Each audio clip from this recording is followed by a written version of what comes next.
Merci beaucoup. Je suis très sensible à tout ce qui a été dit.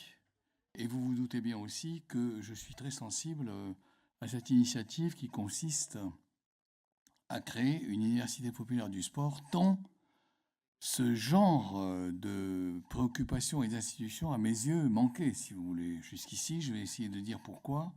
Mais avant, je voudrais remercier quelques personnes, et en particulier Benjamin Pichery, qui travaille depuis des années pour essayer de faire avancer les questions, en particulier des sciences humaines, qui publie des livres que je trouve relativement importants et qui est au fond la cheville ouvrière de ce genre d'institution. Je ne peux pas manquer aussi de remercier Isabelle Queval, que je connais depuis très longtemps, et qui fait un travail absolument fondamental sur la recherche concernant le thème du sport. Alors qu'est-ce que je vais dire?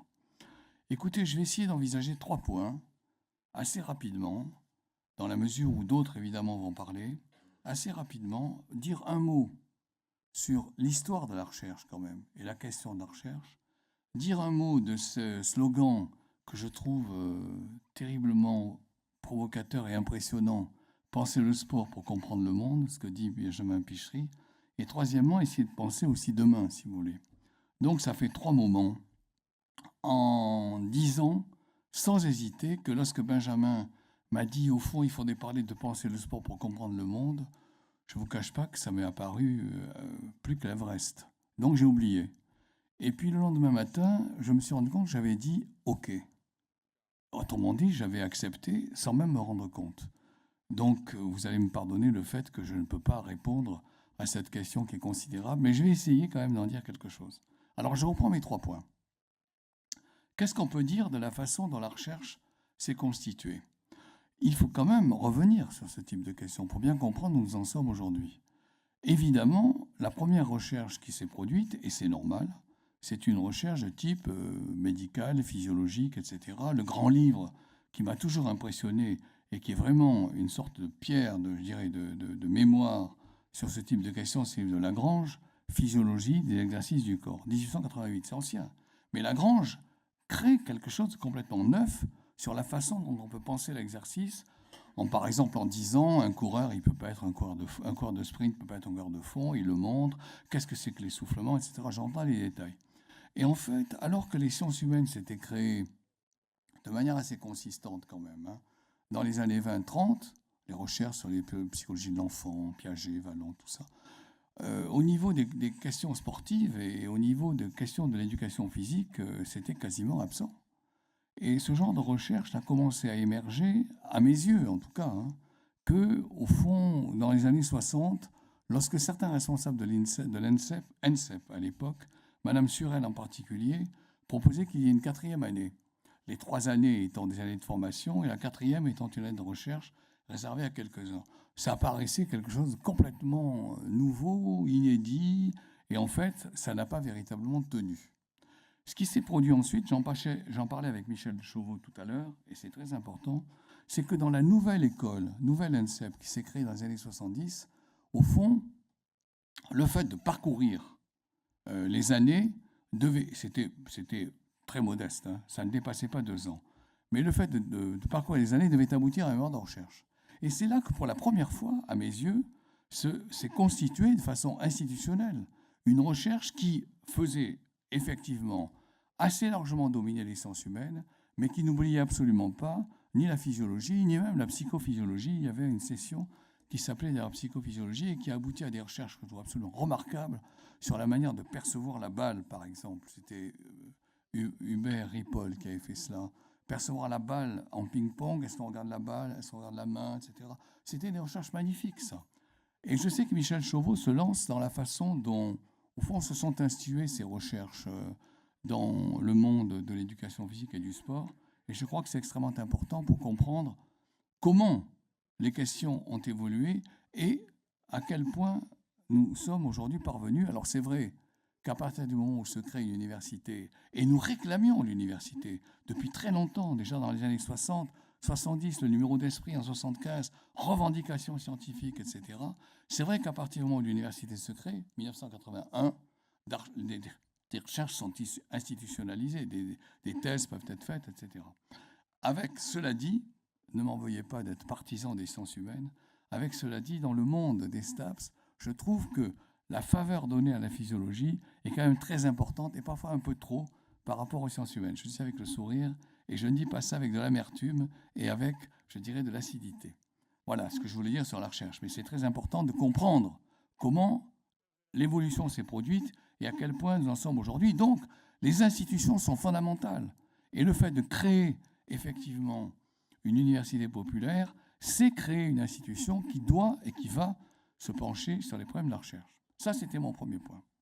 Deuxième point, beaucoup plus modestement, envisager la question que me posait Benjamin, penser le sport pour comprendre notre monde. Bon, écoutez, c'est extrêmement ambitieux, mais c'est extrêmement intéressant. Alors pourquoi c'est intéressant? Parce que très souvent, et c'est comme ça que personnellement, pendant longtemps, j'ai fonctionné, très souvent, on a le sentiment que c'est nos sociétés qui expliquent, ce qui n'est pas faux du tout, bien entendu, qui expliquent l'apparition du sport. Or, si vous travaillez sur le sport, je vais essayer de le faire, avec un certain sérieux, modeste, si vous travaillez sur le sport avec un certain sérieux, modeste, vous voyez que comprendre le sport fait effectivement vous comprendre comment changent les sociétés et pourquoi. Et ce qui m'attache personnellement depuis très longtemps, c'est de voir à quel point les changements de société font changer les pratiques sportives, font changer les pratiques de jeu. Alors, je ne veux pas être long, bien entendu. Je vais essayer de le dire le plus simplement et le plus rapidement possible en comparant très simplement deux périodes. La période que je qualifierais d'ancienne, ancien régime, avant la Révolution française, si vous voulez, et puis la période plus moderne, contemporaine, un peu plus tardive, l'apparition du sport, en France en tout cas, dans les années 80-90 du 19e.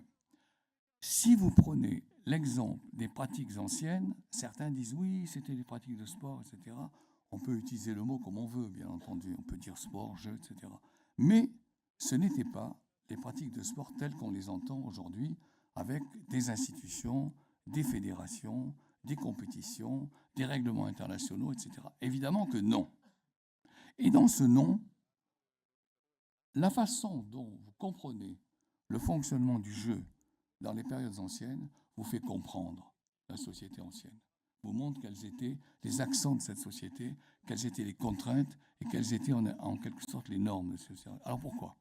Je prends un exemple très simple.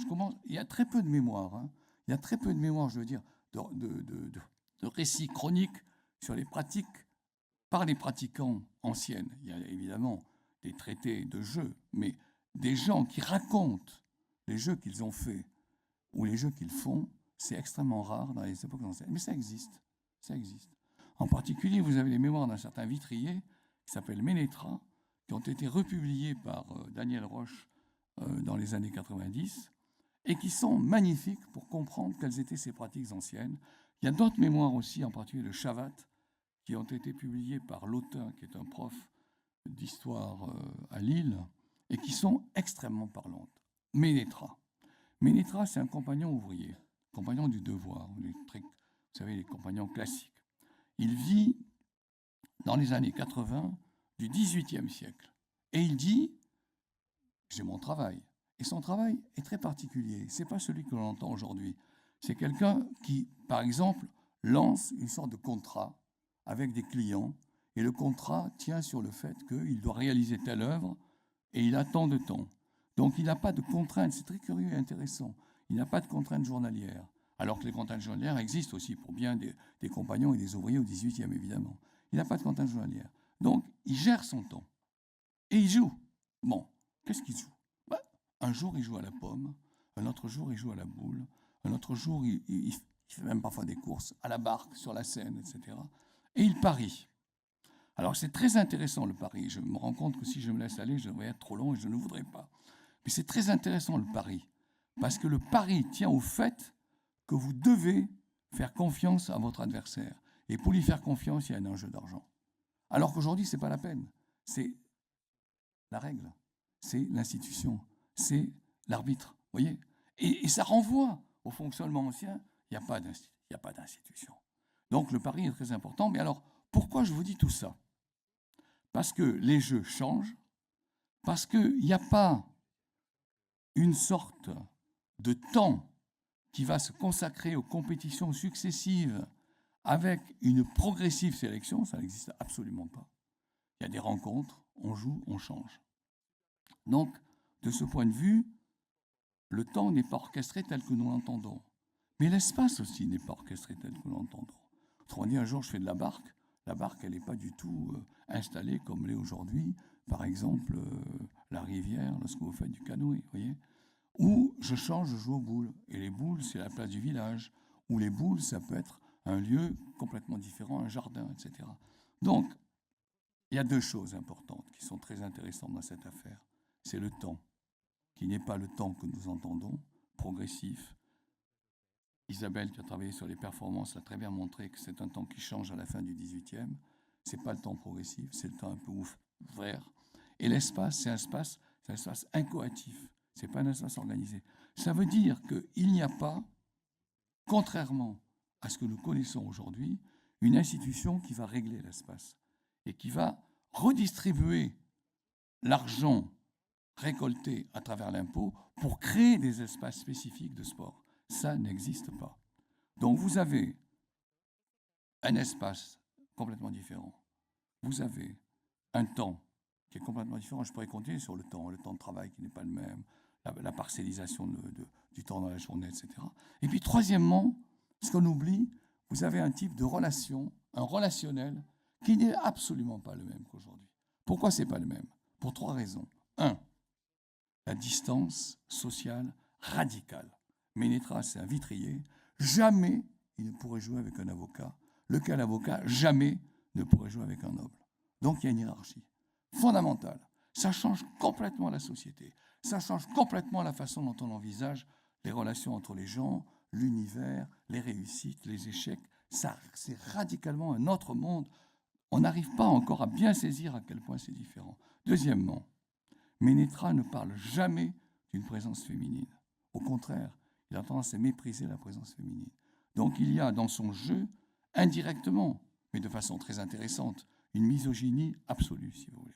Et troisièmement, il y a une chose que Ménétras ne dit pas, qui renvoie à un relationnel particulier, c'est qu'en fait, et ça vous ne le voyez qu'en lisant certains textes ou en lisant certains sermons, en fait, la relation qui existe, c'est une relation qui est traversée par le phénomène religieux. Autrement dit, vous ne pouvez entrer dans certaines sociétés, par exemple des sociétés de tir, que si vous appartenez à la religion catholique, deuxièmement, que si vous obéissez à un président qui est un président noble, évidemment, et surtout, il y a une ambiance selon laquelle le jeu, au bout du compte, est quand même méprisable. Parce que la religion le dénonce. Parce que les religions disent, mais vous perdez votre temps, c'est pas important. C'est le cœur de la problématique sociale, c'est pas ça. Voyez. Et à la limite, on peut accepter, mais on accepte le jeu comme quelque chose qui est plutôt de l'ordre du divertissement, de la détente, de l'oubli. Par exemple, dans les institutions religieuses, on accorde de la récréation. Voyez, pour et d'ailleurs, récréation très contrôlée et limitée, etc.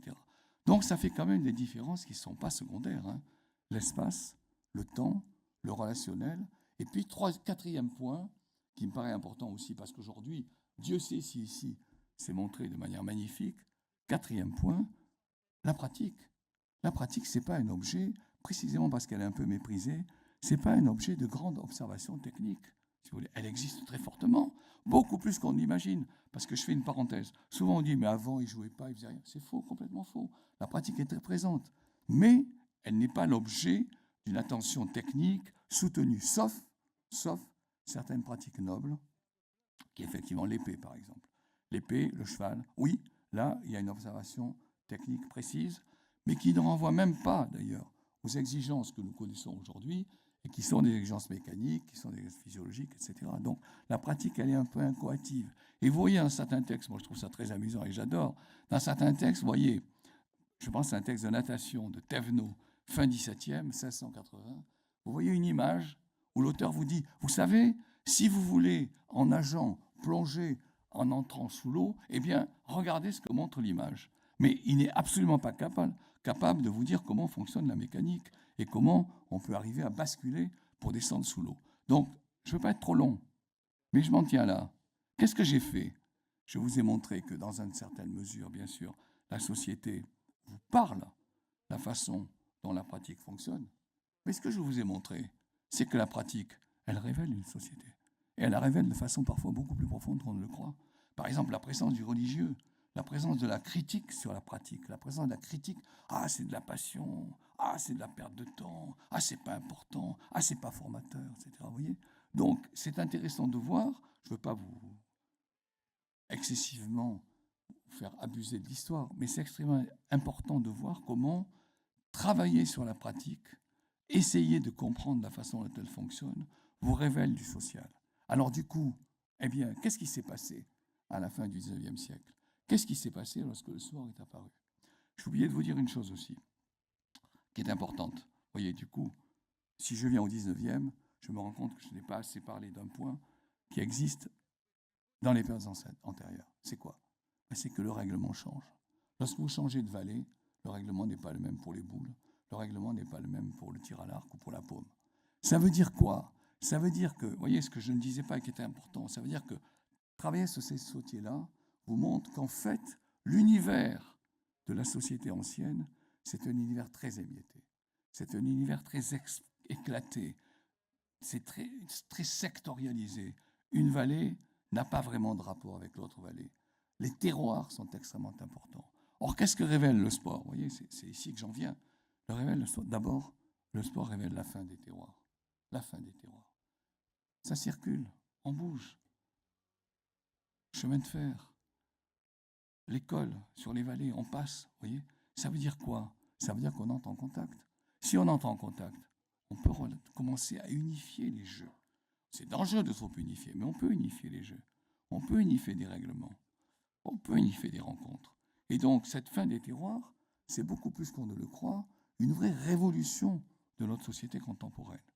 Et ça, je crois que le sport ne pouvait pas naître si la fin des terroirs ne s'était pas produite. Mais ça ne suffit pas. Ça suffit pas. Qu'est-ce qu'invente aussi le sport? À partir du moment où vous pouvez faire des rencontres éloignées, à partir du moment où vous pouvez vous croiser, on va unifier les règlements, bien entendu. Mais pourquoi ne pas faire des rencontres à grande échelle où chaque terroir sélectionne les meilleurs et ensuite il y a une rencontre avec les terroirs. Et donc, vous voyez naître insensiblement quelque chose qui permet la hiérarchisation à partir d'une sélection, ce qui n'existait évidemment pas d'ailleurs dans les périodes précédentes. Il y a un troisième point qui me paraît tout aussi, sinon plus important, c'est que dans ce que je vous dis, dans les rencontres, eh bien, il y a une chose qui disparaît à la fin du 19e. C'est quoi? C'est la hiérarchie. Elle existe plus ou moins, bien sûr, parce que vous avez toujours des riches et des pauvres. Mais la hiérarchie disparaît. Les clubs intègrent de façon démocratique.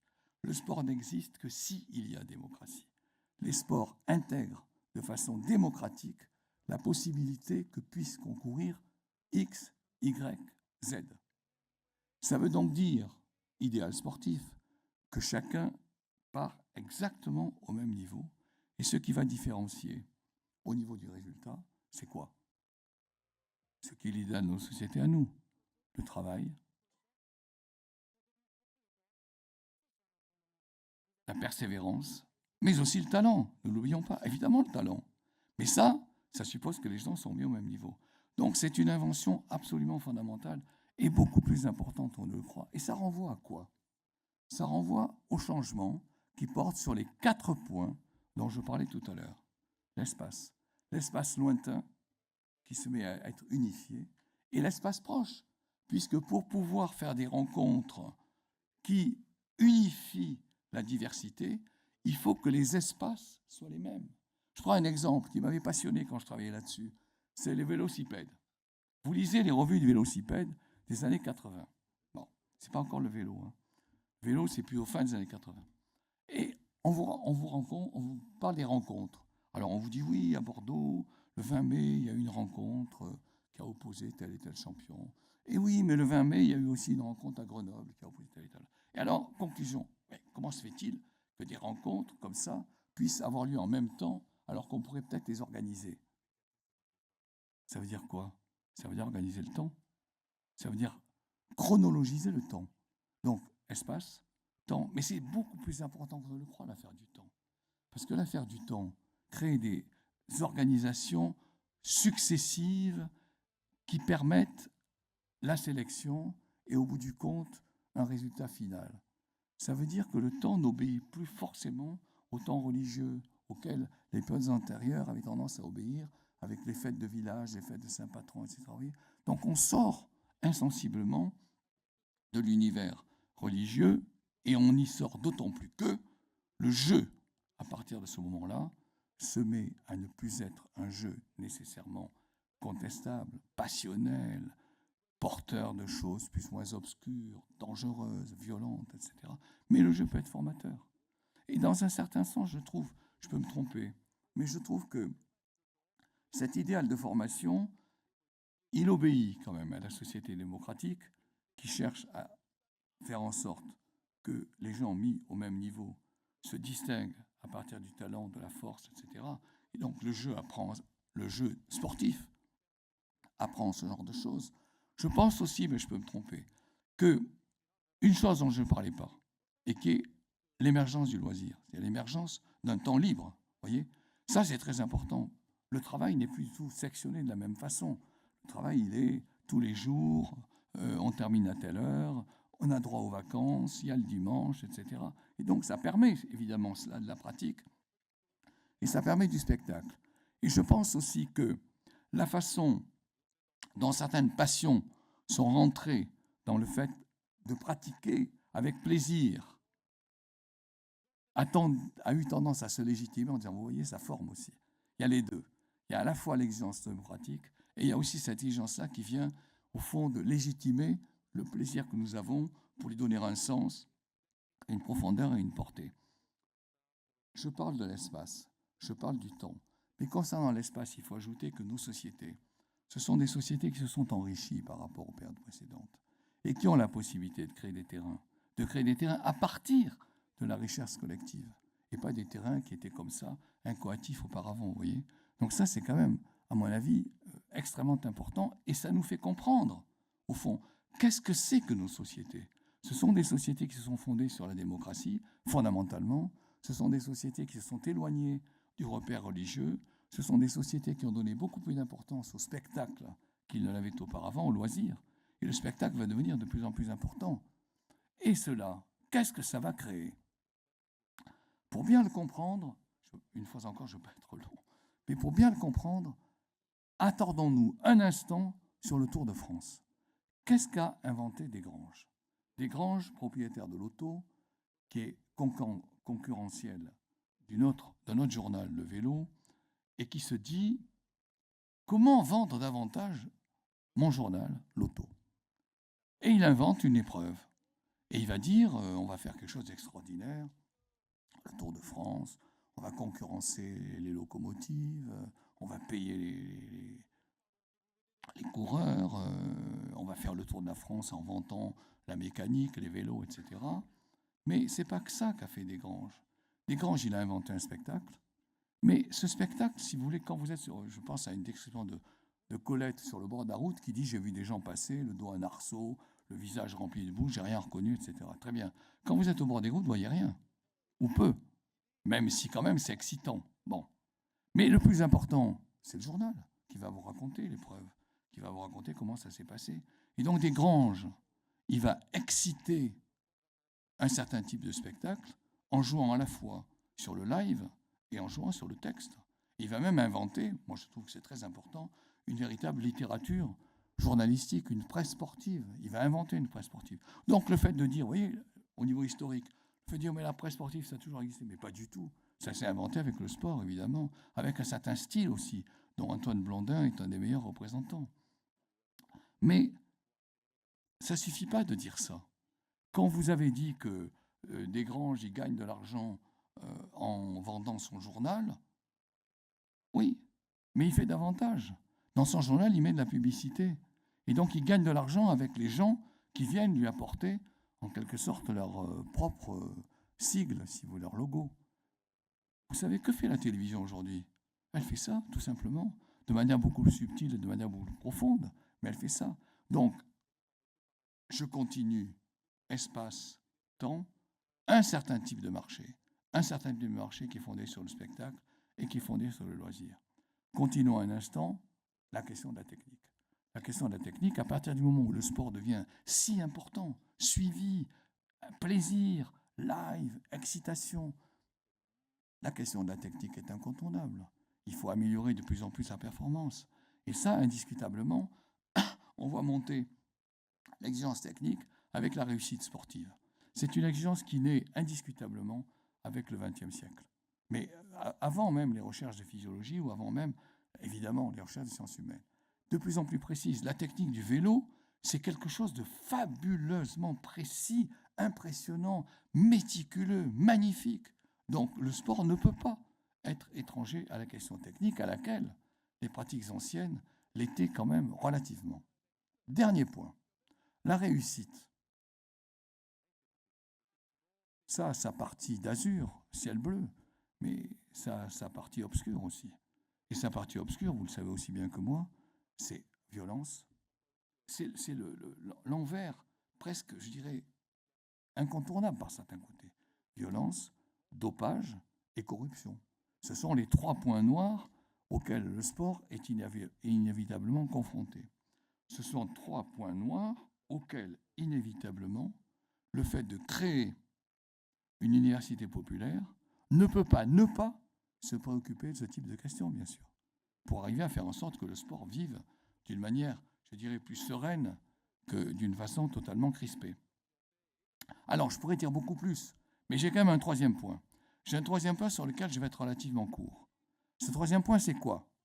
C'est faire, à mes yeux, je pense qu'évidemment Isabelle est d'accord, bien sûr, et Benjamin aussi, à mes yeux, faire une université populaire, c'est se préoccuper de ce dont je viens de dire, c'est-à-dire les parties obscures, se préoccuper sur les raisons pour lesquelles le sport marche, réussit, et donc se préoccuper à la fois de la question de la recherche, mais aussi de la question de la formation. Former les élèves pour qu'ils ne se laissent pas tenter par des pratiques qui sont évidemment des pratiques affreusement dangereuses. Le dopage, ne l'oublions pas, ce n'est pas simplement gagner en force, c'est évidemment courir le risque de détruire son propre organisme.